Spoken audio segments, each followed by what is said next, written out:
Mark from the States, Mark from the States, it's Mark from the United States. Good morning, good afternoon, good evening, Mark from the States. How we doing today? Doing fantastic. Hope you are as well. Thank you so much for coming. Appreciate each and every one of you for coming and hanging out. Today is a video by the History Chap. It is about David Niven. This video had been requested a long time ago, and I feel terrible because one of you requested it many months ago, way back in February, and for whatever reason I was meaning to do it, but somehow forgot or missed it. And so I'm only curious now, how many have I not done? So if you have requested a video and we haven't gotten to it and it's been a while, please remind me, because I do forget and miss things, which is not great, but thank you for being patient. So this is about David Niven and his World War II military service. David Niven, I know who he is, the actor. That's all I really know, is the fact that he's an actor. Of course, I've been told by a lot of you that, yeah, he does have military background before he got into acting. So Chris is going to explain a lot of that. And he says here in the title that there's a link to the Zulu War. So this should be pretty interesting. So I encourage all of you to come sit with me on this big fake couch. We all doing well? Are we okay that the Olympics are over? I think we're going to survive. We got 2 more years and then the Winter Olympics start. Usually I'm so excited when the Olympics start for that first few days, maybe for the first week. I'm watching it all the time. I get into the track and field. I watch some of that. Usually by the time it's ending, it's like, okay, I'm okay with it ending. I think it's the perfect amount of time. 16 days, I guess, is what they have slotted.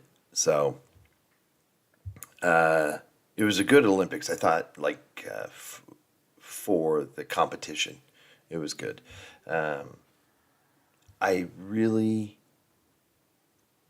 not happy with the fact that it's coming to LA. Because one of the reasons why I like watching the Olympics is when they're in foreign, other places, other cities.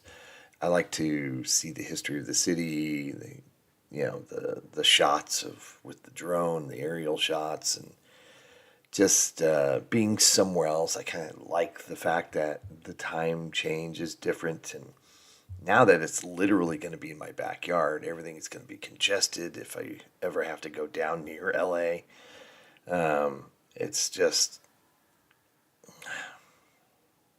It's going to be a zoo. And honestly, I don't care to watch any stories on Los Angeles. I guess. I don't know. But such is life. Now, the Rugby World Cup, completely different. The Soccer World Cup, completely different. Excited for those to be here, for sure. But for whatever the reason is, the Olympics, I'm not looking forward to the LA games. But with that said, I'll still watch, I'm sure. All right, we all seated, we all planted, however you want to say it. Let's get into this. This is the story of David Niven, the actor. This is the story of debonair, quintessentially British film star David Niven and his military service in World War II. David Niven began his film career during Hollywood's golden age under producer Samuel Goldwyn and starring alongside some of the greats like Errol Flynn and Ginger Rogers. He was also an Academy Award and Golden Globe recipient. But did you know that he was also the recipient of the US Legion of Honour? Or that he served in the British Commandos during the Second World War? Or that he came under fire in Normandy, was caught up in the Battle of the Bulge, and narrowly missed capture in Belgium? Commandos. Well, what even fewer people know is that David Niven has a link to the Zulu War. And not just the war, but the British defeat at the Battle of Isandlwana. His wartime service and that little-known link to the Zulu War is the subject of this episode. James David Graham Niven was born into an affluent middle-class family with Scottish ancestry in London in 1910. Tragedy, however, would strike the family just a few years later when his father, William, a lieutenant in the Berkshire Yeomanry, was killed in action at Gallipoli during the First World War. After a public school education, Niven entered the Royal Military Academy at Sandhurst in 1930. The adjutant at Sandhurst at this time was Major Boyd Browning of the Grenadier Guards, who would later go on to command the British 1st Airborne Division and the 1st Airborne Corps during the Second World War. Meanwhile, his company commander was Major Godwin Austin of the South Wales Borderers. He was one of 5 Godwin Austins to serve with the regiment, formerly the 24th Foot, and his uncle was killed at the Battle of Isandlwana. And if you're thinking, that's the link between David Niven and the Zulu War, well, it is. But it isn't the main one, and I'll get to that later. With his cadetship nearing completion, David Niven had to decide on which regiment to apply for. With their Scottish ancestry, his mother was pushing him to join the Argyll and Sutherland Highlanders. Niven had to list his 3 preferred regiments in order. In first place with the Argyll and Sutherlands, followed by the Black Watch. Against number 3, he simply wrote anything but the Highland Light Infantry. In his autobiography, The Moon's a Balloon, he claimed his disquiet about the Highland Light Infantry was because they wore tartan trews, or trousers, rather than kilts. It was a comical response to a serious application, and we've all done something similar, which brings a smile to our face when we do it. And we all know that it has a tendency to rebound on you. And so it did with young Niven, as someone in the corridors of power also had a sense of humour. David Niven was commissioned in the Highlands Light Infantry. He joined the 2nd Battalion stationed at Malta, and there he was befriended by the adjutant, Captain Roy Urquhart. Urquhart was another one of those characters from Niven's life who would end up in the British Airborne during World War II. He would command the 1st Airborne Division at Arnhem. You may also recall Urquhart from my episode on the Malayan emergency, where he was the general officer commanding. Niven found garrison life in Malta tedious. It wasn't helped by the lack of promotion opportunities. Already starting to wonder if army life was all he had thought it was cracked up to be, Niven received the news that his mother had died. He was given 4 weeks compassionate leave and decided to travel to America. David Niven fell in love with the country. It seemed exciting and buzzing with opportunities, certainly a lot more than garrison duty in Malta. On his return, he was finally promoted to lieutenant, and the 2nd Battalion was posted back to Dover in England. But it became blatantly obvious that the promotion and the new posting had done nothing to dampen his desire to leave the army. Once more booking a passage to North America, Niven resigned his commission via telegram whilst halfway across the Atlantic. Whoa. After a series of false career starts, he moved across the states to California and arrived in Hollywood. Many call this the golden age of Hollywood, and he joined a long queue of men and women all trying to get their big break. His very first acting role was as an extra, earning $2.50 a day, when he played a Mexican. Through a chance encounter, he gained a non-speaking part in the film Mutiny on the Bounty. It was from that film that he came to the notice of legendary film producer Samuel Goldwyn. Over the next couple of years, which when you're trying to break into Hollywood probably felt like a lifetime, he worked his way up to speaking parts before landing a major role alongside Errol Flynn in the 1936 Charge of the Light Brigade. If you think that modern Hollywood plays fast and loose with history nowadays, you really need to watch this black and white movie to see how they varied it back in the 1930s. Nevertheless, it's a good old-fashioned swashbuckling film. I'm going to stop right now because I need to say something. Please go over to History Chap. I didn't say it at the beginning of the video because I know there are a few of you who probably just skip over my talking at the beginning of the video and go right to when the video starts, which is totally fine. No problems with that. That's why I'm adding this at this point in the video. Go support Chris over at the History Chap channel. Get over there, like, subscribe, do the things that you guys do. It's really important that you go and support the original content creator. Chris is a great person, and he deserves your support if he doesn't already have it. He puts a lot of work into these videos. He knows what he's talking about, and he's just, like I said, a great human. So get over there, support Chris. Now let's get back to the video. Yeah, I think I've seen some of that film, not like on purpose, but I think my dad used to watch films like this, so I think I happened to be in the room when he was watching it one day. But because I remember David Niven as an actor in these black and white films. As you'd expect from Errol Flynn. His big break came in 1938, when Niven once more starred alongside Flynn and British actor Basil Rathbone in a fighter pilot movie set in the First World War, Dawn Patrol. By now, he was, with Rathbone, a member of the so-called Hollywood Raj, the high-profile group of British actors who were dominating Hollywood at this time, including the likes of Olivia de Havilland, Leslie Howard and Rex Harrison. But the golden age was about to come to an end. Whilst on a yacht off the coast of California on Sunday the 3rd of September 1939, David Niven heard that Britain and Germany were once more at war. Niven decided to return to Britain to fight and told Samuel Goldwyn that he'd been called up. The wily producer phoned the British Embassy and ascertained that that wasn't the case, and so he refused to release one of his leading British stars. Whoa. Ever resourceful, Niven then got his brother to send a cable, supposedly from the Highland Light Infantry, with a brief message. Report regimental depot immediately. Stop. Adjutant. Stop. The ploy worked, and Goldwyn, grudgingly, let David Niven depart.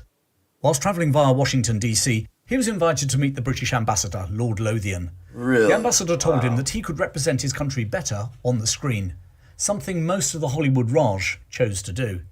Niven, however, wanted to serve his country in uniform. That's awesome. And had his heart set on the RAF. Unfortunately, his role as a fighter pilot in Dawn Patrol did him no favours. The RAF were awash with potential recruits, and the last thing that many of the officers wanted was a pretend airman in their midst. He was unceremoniously turned down. If you're enjoying this video, then please hit the subscribe button now so you don't miss my next one. And give me a like too. Now, back to the story. Yes, please. It was whilst nursing his pride in the Café de Paris in London that he met an officer from the Rifle Brigade who told him that he could get him into the regiment. He was commissioned in the Rifle Brigade in February 1940. Shortly afterwards, Niven met the First Lord of the Admiralty, Winston Churchill, at a dinner. Churchill walked over to him, looked him in the eye and said, "Young man, you did a very fine thing to give up the most promising career to fight for your country." Niven glowed in the compliment until Churchill added, "Mark you, had you not done so, it would have been despicable." The man who was shortly to become Britain's wartime Prime Minister stalked off, leaving Niven a little bit more crestfallen than a few minutes before. He would meet Churchill for several more dinners during the war. Niven recalled a meeting in late 1941. On that occasion, the officer asked the Prime Minister whether America would ever enter the war. Churchill responded that something cataclysmic would occur soon. And just weeks later, the Japanese attacked Pearl Harbor. Afterwards, Niven asked Churchill why he'd said that. The reply, "Because, young man, I study history." However, the action that Niven sought still eluded him. Whilst the 1st Battalion were fighting the Germans in France and would be lost in the defeat at Calais, the 2nd Battalion were left to conduct transport training on Salisbury Plains. With defeat in France and the evacuation from Dunkirk, Britain faced an imminent invasion. And it was now that a cryptic message arrived. Volunteers were required for something special. Niven and his fellow officers thought that the something special would be trying to copy the German parachute troops who had recently achieved so much success. He wasn't keen on jumping out of a plane, but on the other hand, it was more exciting than driving around Salisbury Plain. David Niven volunteered. What he'd actually volunteered for was not the parachute regiment, but the commandos. Yep. In June 1940, Lieutenant David Niven arrived in the Scottish Highlands for his training. That training was provided by such luminaries as David Stirling, who went on to found the SAS, future Chindit, Mad Mike Colvert, who also features in my episode about the Malayan emergency, and Lord Lovett, who led the commandos ashore on D-Day. Niven participated in the commandos' second ever operation, codenamed Ambassador, a raid on the German-occupied Channel Island of Guernsey. As the war progressed, he was moved to GHQ Liaison Regiment, otherwise known as Phantom. It had become apparent during the defeat in France earlier in the war that the modern battlefield was fast-moving and fluid. Often commanders would lose touch with forward units, and commanders couldn't easily command if they didn't know what was going on. The Phantom units were highly mobile officer patrols who would travel the frontline areas reporting back. They would be the eyes and ears of the commander and as such were issued with wireless, motorbikes, and even carrier pigeons. Promoted to the rank of Major, David Niven was given command of A Squadron. Initially, as Britain was waiting to be invaded, Phantom were deployed in a defensive capacity. Niven and A Squadron found themselves based behind the coastal port of Poole in Dorset, defended by 5 Corps. The Corps commander that they were the eyes and ears for, General Bernard Montgomery. By early 1944, with the Allied landings in Normandy imminent, Niven was seconded out of Phantom and with the rank of Lieutenant Colonel, started working for US General Ray Barker. Barker's role, and thus Niven's, was to prevent miscommunication between the Allies, something that had blighted British-French operations in the First World War. Principally in this war, it meant building working relationships between the British and the Americans. As Niven recalled afterwards, the 54-year-old Barker and his team had their work cut out, controlling Omar Bradley, Montgomery and Patton, or as Niven called them, those super prima donnas. Coming ashore onto the Normandy beaches a few days after D-Day, Niven immediately got to work liaising between the Allies. On one occasion he had to run the gauntlet of German artillery fire as he crossed between British and American lines on a very exposed bridge. And then he had to make the journey in reverse. Despite being an actor and a raconteur, Niven, like many of his generation, kept a lot of his battle experiences to himself. He did, however, have some close escapes. On one occasion he followed the Canadians into the liberated Belgian city of Bruges. Finding a restaurant in the city centre, he and another officer proceeded to sit down and enjoy a meal. As they left, they encountered a Canadian patrol who asked what on earth they were doing. When Niven explained, he was told to get the hell out of the city as the Germans had launched a counter-offensive. Oh no. Just half an hour later, they'd retaken the city centre. Oh wow. Niven was also caught up in the Battle of the Bulge. As he drove through the chaos of retreating Americans during the initial German advance, he ran into trouble. But not from the Germans. Part of the German initial success was infiltrating behind American lines dressed as US troops, cutting lines of communication. In the ensuing panic and confusion, a man in a British uniform claiming to be a British officer was met with suspicion by trigger-happy GIs. One patrol stopped him and angrily asked him to prove he wasn't German by telling them who had won the 1940 World Series. Niven replied, as only debonair David Niven could, "I haven't the faintest idea, but I do know I made a picture with Ginger Rogers in 1938. Suddenly recognised, he was allowed through. That's perfect. Oh my gosh. All smiles. That's awesome. At the end of the war, Niven was demobbed and joined 15,000 US servicemen heading home across the Atlantic on the Queen Mary. Hollywood was calling once more, but not before General Barker had pinned the US Legion of Merit on his chest. David Niven was to enjoy a stellar film career in which he received 3 Golden Globes and won Best Actor at the 1958 Academy Awards. He died in Switzerland in 1983. His wartime service is probably not quite on par with Richard Todd fighting in the airborne landings at Pegasus Bridge on D-Day, but it was certainly fascinating in so many ways. But having heard both his acting and his military career, you might be wondering where his link with the Zulu War fits in. After all, he didn't star in the film Zulu or Zulu Dawn. Actually, it's a family link. Do you remember that I told you that David Niven's father was killed at Gallipoli? Well, he was married to Henrietta Deggershaw. Henrietta was born in 1877 in Brecon to Captain William Deggershaw of the 24th Regiment of Foot, later the South Wales Borderers. Born in 1841, he was educated in France before studying at Rugby and finally Imperial College London. Joining the army in 1859, he was commissioned in the 24th Regiment of Foot. There he joined his brother Henry, who by the time of the Zulu War in 1879 was in command of the 2nd Battalion. Meanwhile, William, serving in the 1st Battalion, had risen to the rank of captain, but was made temporary or brevet major for this campaign. The Anglo-Zulu War was the first time that both battalions of the 24th Regiment had served together. The 2nd Battalion, commanded by older brother Lieutenant Colonel Henry Deggershaw, were with Lord Chelmsford when he moved out of the camp at Isandlwana on the morning of the 21st of January 1879. One sole company, G Company, from the 2nd Battalion remained at Isandlwana, commanded by Lieutenant Frederick Godwin Austin. Now, do you recall that surname from earlier? He was the uncle of Major Godwin Austin, Niven's company commander at Sandhurst. Captain, Brevet Wow. Major William Deckisher, was in the 1st Battalion, which stayed at the camp. With Chelmsford moving out early that morning, the commander of the 1st Battalion, well actually he was temporary commander, but that's getting into the details, Colonel Pauline, took command of the camp, and William Deckisher assumed temporary command of the 1st Battalion, 24th Foot. So not only was the Zulu War the first time that the two battalions had served together, but on the morning of the Battle of Isandlwana, both battalions were commanded by brothers. Henry, away with Chelmsford, and William, back at the camp. The Battle of Isandlwana is a different story, and one that I don't want to stray into now, although I have made a video about it, so check it out afterwards on my channel. Suffice to say that later that morning, the camp was attacked in overwhelming numbers by the Zulus, and the British garrison wiped out. The Battle of Isandlwana was the greatest defeat the British Army ever suffered at the hands of an African enemy. Amongst those to die on the battlefield were Lieutenant Godwin Austen and Captain Brevet Major Frederick Deckisher, David Niven's maternal grandfather.